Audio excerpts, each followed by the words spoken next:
चार दीपक आपस में बात कर रहे थे। पहला दीपक बोला, मैं हमेशा बड़ा बनना चाहता था, सुंदर और आकर्षक घड़ा बनना चाहता था, पर क्या करूं, जरा सा दीपक बन गया।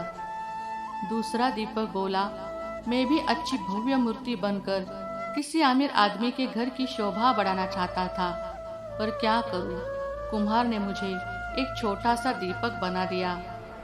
तीसरा दीपक बोला, मुझे बचपन से ही पैसों से प्यार है, काश मैं गुल्लक बनता तो हमेशा पैसों से भरा रहता, पर मेरी किस्मत में ही दीपक बनना लिखा होगा। चौथा दीपक खामोश रहकर उनकी बातें सुन रहा था। अपनी अपनी प्रतिक्रिया देने के बाद तीनों दीपों ने चौथे दीपक से भी अपनी जिंदगी के बारे में कुछ कहने को कहा। चौथे दीपक ने कहा, भाइयों, कुम्हार जब मुझे बना रहा था तो मैं बहुत खुश हो रहा था, क्योंकि वो मुझे बनाते वक्त प्रसन्न था। उसने जब मुझे बनाया तो मैं अपने जीवन के प्रति कृतज्ञ हो गया कि मैं एक बिखरी हुई मिट्टी से एक सुंदर दीपक बना गया, जो अंधेरों को दूर करने का साहस रखता है। मैं वो साहसी दीपक हूँ जिसके जलते ही अंधेरा छूमंतर हो जाता है। मैं आभारी हूँ उस कुम्हार का जिसने मुझे ऐसा रूप दिया कि मुझे भगवान के सामने मंदिरों में प्रज्वलित किया जाता है।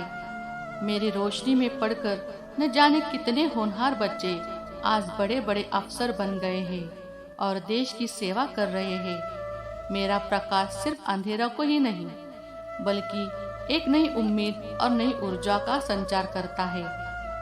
चौथे दीपक की बातें सुनकर अन्य तीनों दीपों को भी अपने जीवन का महत्व समझ में आ गया।